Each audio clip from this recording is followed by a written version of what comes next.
Hi guys, in today's review is on an all-new tooled Great Western Dapol locomotive. And this Dapol locomotive is a pre-grouping tank engine. Right off the bat, I know nothing about this class. This class is the Great Western 517 class, 042. It's the grandfather of the 14XX, basically. And it was designed by George Armstrong between 1868 and 1885. The product code for this one is 4S-517-001. The running number is 202, lined Great Western green with red frames and open cab. I believe it's era 2, it could be era 3 as well. So this makes it a pre-grouping model. They were announced April 2024 and they arrived April 2026. With that all being said, let's get into the review and see if these are any good, shall we?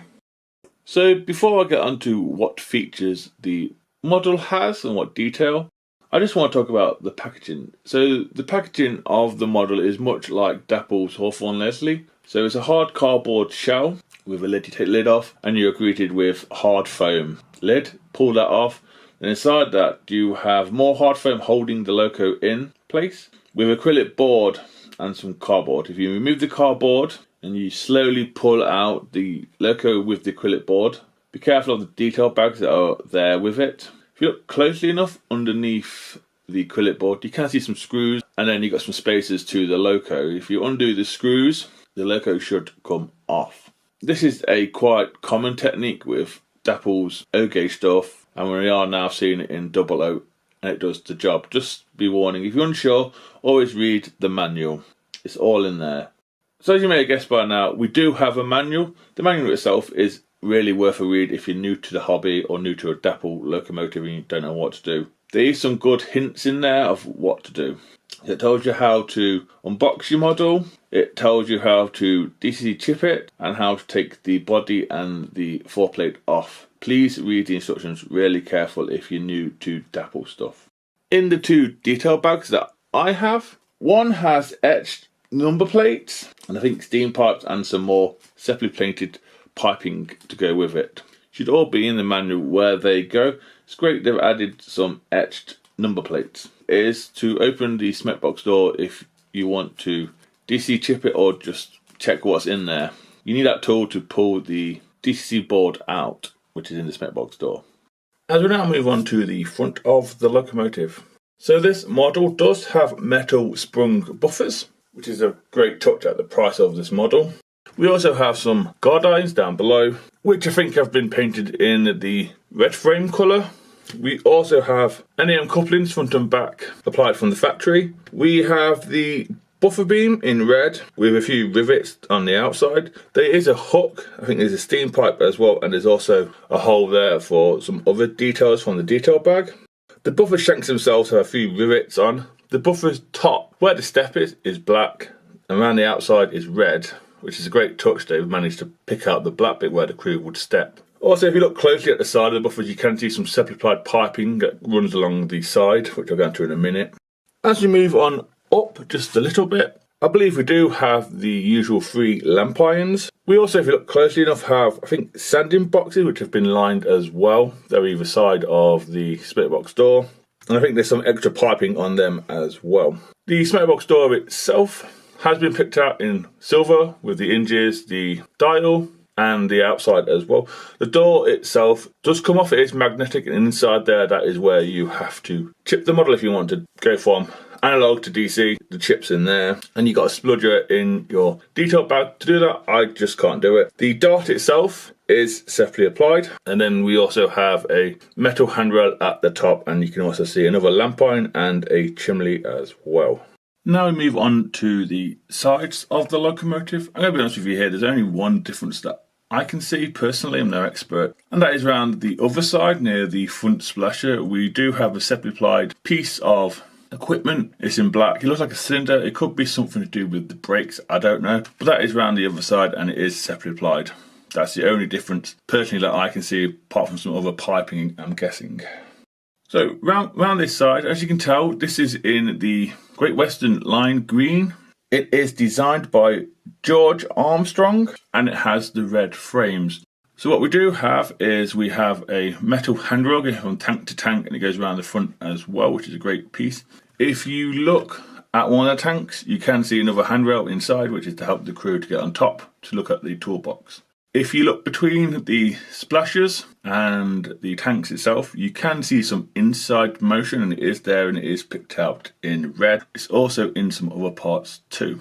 The boiler banding is gold at the front or copper where the smoke box door area is meets the boiler. But failing that, the lining is orange, black and orange. We have that on the boiler. We also have some lining on the tanks. The tanks itself has the number on, and there's quite a lot of rivets on there. The number isn't central, but it's fine. The number itself is 202, and you do have the etched number plates in the detail bag. We have a black chassis, but on the outside, the chassis is in the Indian red, as you can tell. This is a 042. We have the red frames, like they said. If you look between the two driving wheels themselves, you can see some more of that inside motion as well. Just the wheels themselves are red. I don't think the axles are showing. If you look closely enough under the chassis itself, you can see some separately applied piping on both sides, which I'll hopefully show you later. And then we have the wheel underneath the cab with a step. We also have a step between the two driving wheels as well. The wheel underneath the cab does have springs and axle boxes to go with it. There's also some brake shoes, brake rigging. If you look closely enough between the last driving wheel and the cab, you can see some molded on piping underneath there and a few rivets as well. Even the sole bar or chassis and steps do have the lining of a black and lighter red. As we move up to the cab, as you can tell, the cab is exposed. It's a half cab. We do have the handrails the other side, which I think are metal, but I could be wrong. If you look closely enough, you can see tons of rivets everywhere. We also have some wood flooring if you look closely enough. And then where the letter C is, where the tanks are, you can see another lamp iron as well with some more lining around it. And then we come to the roof and whistle. If you look closely enough, you can see some fireman's tools as well, which I'll go into in a minute. Now we come on to the cab detail. And this cab detail is superb. Just going to say that straight off. It is a premium cab as well. So in there we do have, on DC or analog, two-toned firebox glow. There's a yellow and an orange or red and orange depending on your preference. That is on analog, which is fantastic. And it does set the mood for the cab, if I'm honest with you. So we do have glazing in the cab. We also have the cab well painted. We have dials and numbers and gauges on the gauge things with a white background. We have copper, we have brass, I think gold as well. We also have silver water gauges, which is fine with me. There is also a silver regulator, I believe it is as well, and you can see some of the detail that's in there. It's fantastic. There is a wood flooring as well, which is a nice touch. And if you look closely enough, either side of the cab where the lamp irons are, the one is a separately applied piece. Now we go to the back of the cab as it was. You can see the coal. The coal load itself is reasonable. It looks okay to me. We also have, I think, two wooden seats that pull down by the looks of it. That's what I think they are for. And we have some sort of fireman tools there. I think it's either for the coal or the water. That is a separately applied piece as well. So this is the back of the tank engine, where the bunker is basically. So we do have the red guard irons to knock stuff off the track. We also have the tension up NEM pocket as well, applied from the factory. We have metal round sprung buffers like the front. The buffer beam itself is in red with a few rivets on it. There's also some holes for details. There's a hook, and I think there's a steam pipe or vac pipe. I always get confused with them. If you look close enough, you can probably see some separately applied piping at the side. There's also the buffer shanks with a few rivets on and in red. Again, like the front, these have a little black part where the crew would stand or put a bit of wood across to clean the locomotive, I'm guessing. It's a great touch. As we move on up, the back of this is in the Great Western Green with the lining of orange, black and orange, or red, black and red, depending on your preference. Tons of rivets on the back.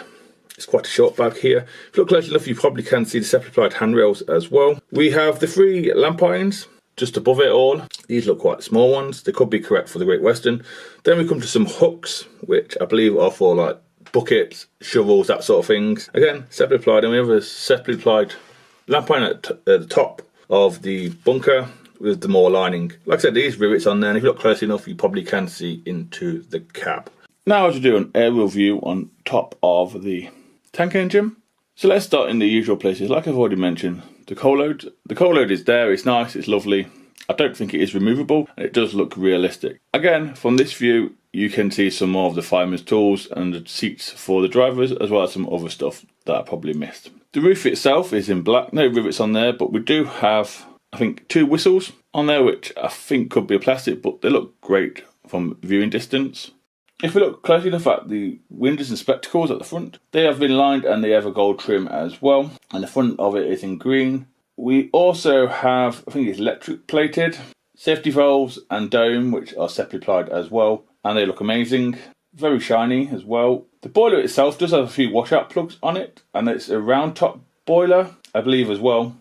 Again, we have the usual lining, which is orange, black and orange. If we look at a few of the tanks, they do have separately applied toolboxes. They're in green, I think they've been lined as well. We also have the water filler cap again. The water filler cap and the toolboxes, they do move depending on which area you've gone for, with all of the range of 042 tanks that Dapol are releasing. There's tons of rivets on these tanks as well, and we also have some supports and even bigger rivets too if you look closely enough. Again, the boiler does have its lining, which I've mentioned before, is orange, black and orange. It's in the Great Western green with a copper band near the chimney. The chimney itself is a separately applied part too. And then we come to the buffers and the tension locks as well. And finally, we come on to do an underneath look at this tank engine. So let's start with body removal. So body removal, there is 4 screws, 2 at either end and they're either side of the coupling. You take them off, but before you take the shell off, please be careful and remove the DC chip that's inside the cement box door. Remove that, otherwise you will do damage to your model. And it should come straight off. And when you put it back on, please be careful with the wire. It is all in the manual how to do it, just be careful with the wire. This model does have all pickup for the wheels. All the wheels do pick up, so that's 3 either side, and they are a copper strip, which is a great touch. Even the ones under the cab have pickups. And if you want to take off the base keeper plate, it's only 3 screws. Take them off, and the brake rigging and the brake shoes, and also the them pockets come along with it. There's no wires, it's done by contacts. And that's easy access to clean the pickups. If you turn it over, you can see that we do have spring-loaded contacts or pickups for the power on the base key plate. And if you look closely, you can see that it is the last driving wheel that is geared. We also have bearings for all of the wheels, which is fantastic. Again, that is great serviceability. You can also from here also see that we have the brake rigging fitted too. And if you look closely enough between the driving wheels, you can see some more of that inside motion. There's also some separate piping as well. And then we have the buffers at either end. And you can see the steps too. So guys, that's it on the tracks. Next up will be the usual points test. And with this being such a small wheelbase, even though it's all-wheel pickup, the main wheelbase is small, it will be interesting. I am not going to do second radius because if it can do the points, it can do second radius, and plus it's a small locomotive. So here's the points test. Here is the points test from the shed.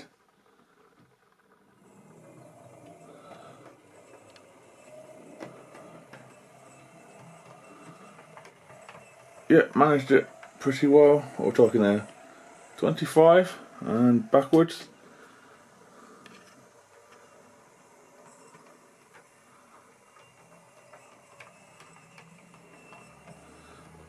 Again, not touched it. So next will be the crossover points that I have. Let's see if it'll do it.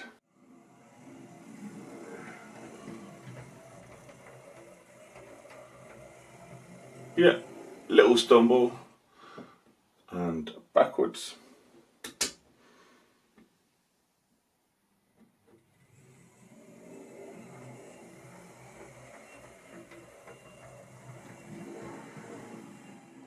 Yeah, no issues there at all. Yeah, I was quite impressed with that on DC, that's quite good. Made across both lots of points, which is fine. So next up will be slow running, and I find it a train to pull, so here goes.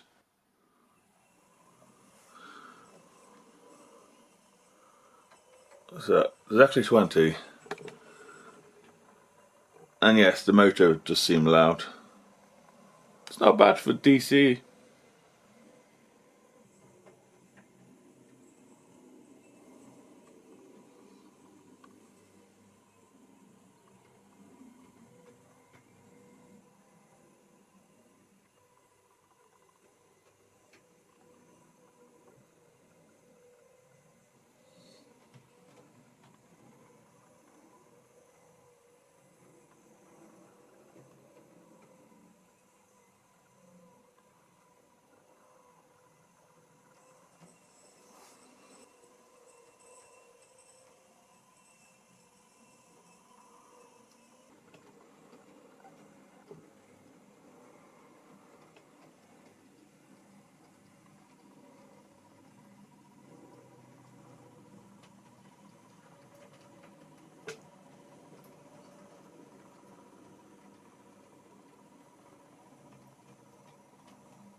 So yeah guys, that's the end of the running session and the review. Before I give my opinion and price, I'll tell you what it was pulling, which was a milk train with a mainline Great Western towed. The reason I went for this is just something a little bit different to coaches, because I've got a feeling most reviews will be coaches.